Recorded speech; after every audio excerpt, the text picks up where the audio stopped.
Ito na ang ating pinuno. Handa nang magsilbi. Ano ba yan? Sugar Lenny tayo. Oh, masaya na naman ang mga Syempre. person. Siyempre, diba, siyempre po, ayun si Jesus Christ. Naku, Yes. Happy Easter mga kabatang helmet.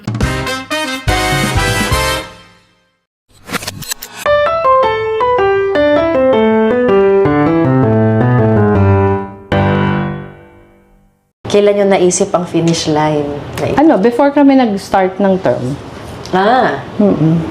Pretty much, in 3 years, you intend to achieve so much. Medyo ano siya, lofty. Lofty yung goals. Pero kung hindi kasi, hindi namin tataasan yung pangarap, baka naman mag-underperform kami. So, mabuti na yun na parang all the time naghahabol kami. Marami din dyan na naumpisahan na namin eh. Lalo na yung tungkol sa baha. Marami na kami nagawa. In the 8 months that I am in office. But for now, sa dami po ng kailangan gawin, anong top priority natin ngayon? Basic eh. Health, education, saka syempre environment. Perfect tanong. How do you intend to be done with your term when you're done as mayor? Ako, sana mabigyan pa ako ng pagkakataon for another. Kasi ang 3 years talaga, sobrang ikse. I don't think I will ever, I will be able to translate all the plans into meaningful actions with just 3 years. Marami kaming gagawin ngayon na parang in preparation pa lang for what is to come. So, hindi naman sa pinapangunahan ko. Pero sana, tingin ko kasi talaga 3 years is too short a time for local officials. Gaya nga nasabi mo kanina, hindi pa yung 3 years kasi yung year before the 3rd year, lahat na naman nakatuon sa eleksyon. So, mas mabuti talaga, sabi ko, mas mabuti longer term. Kahit siguro yung maximum number of terms, iksian lang to 2 terms instead of 3. Basta longer. Para may magawa naman na hindi masyadong next elections ang iniisip. Kasi 3 years talaga, lalo na pagbaguhan. Pagbaguhan, parang yung first year, nag-aaral ka pa lang. Tapos yung second year, doon ka lang makakabuelo ng trabaho. Yung third year, nagre-ready ka na naman for the next elections. Tingin ko, unfair sa constituency. So, kung pwede lang na 5 years, mas mabuti yun. Yung mga nagsasabing, please come back sa national.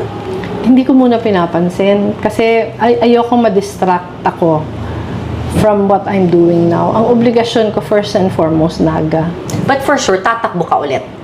Hindi ko pa din sigurado. Hindi ako politikong pinagpaplanuhan kung ano yung susunod eh. Wherever the road takes me. Pero ang importante sa akin, with the mandate given to me, aayusin ko. Kasi yan na yung interview, yung vlog ni Madam Bernadette Zambrano, kay Mayor Lenny. Pero ito kasi yung mga hinihintay niyong kasagutan, ha? Ito naman talaga yung mga kaabang-abang at inaabangan din ng kabilang kubol. Ito na ang ating pinuno. Handa nang magsilbi. O, teka Kay lang. Lenny Lenny tayo! O, mga batang helmet. Ganun yun. Talagang ang sagot niya ni Mayor Lenny, hindi nagbabago. Pero ang gusto talaga Kay Lenny tayo! Ang gusto talaga niya, yung sa local videographer, sana long term or mabigyan pa. Kasi yung 3 years nga, hindi nga daw yung sapat kung gusto mo talaga ma-implement yung pagbabago, yung development. Siyempre, ano yan dapat sustainable at talagang nakamonitor ka. Kaya nga, sinasuggest nga ni Mayor Lenny, kahit 2 terms, pero tig 3 years. So, bali 6 years. Bali, Kasi another ngayon, term na naman siya. Tatlong termino, di ba? Sa local. Bali 9 years. Pero ayan nga, mga kabatang helmet. Sabi nga ni Mayor Lenny, siya yung tao na hindi siya yung nagpaplano. Yung nagsasabi kaagad kung ano yung gagawin niya. Siya yung kung saan siya dadalhin. Sabi nga, di ba nga, noong 2022, hindi ko ba natatandaan mga kabatang helmet, last minute siya nag-decide. Yun yung turning point niya na kinausap niya na yung mga tatakbo, di ba, videographer, na sana magkaroon na ng unity. Eh, wala nga. May mga sarili kasing ambisyon yung mga ibang tumakbo. Gusto nila kanya-kanya kaya hindi nga pwedeng ganon. Napilitan na si Mayor Lenny dahil si Mayor Lenny, ang talagang goal niya is for the taong bayan.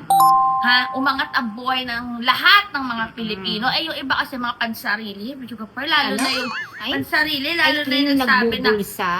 oo, yung may Ay, resibo pang Asan daw yung resibo ng diba? ano? Oh, Ayan, ayan. tuloy na Mm. ungkat. Ayan nga mga kabatang helmet. Kaya abang-abang lang din tayo, di ba? Pero Oo. ko, medyo malapit-lapit na 2028, no? Pero ako, alam ko ng sagot Magkakalahati dyan. ng 2026. Oo, syempre. Alam ko ng sagot dyan. Dapat talaga lumaaban. Ito ng ating pinuno. Handa nang magsilbi. Kay Lenny tayo. Malamang sa malamang siguro, hindi naman nahayaan ni Mayor Lenny na ang mamuno dito Oo. ay yung mga korap.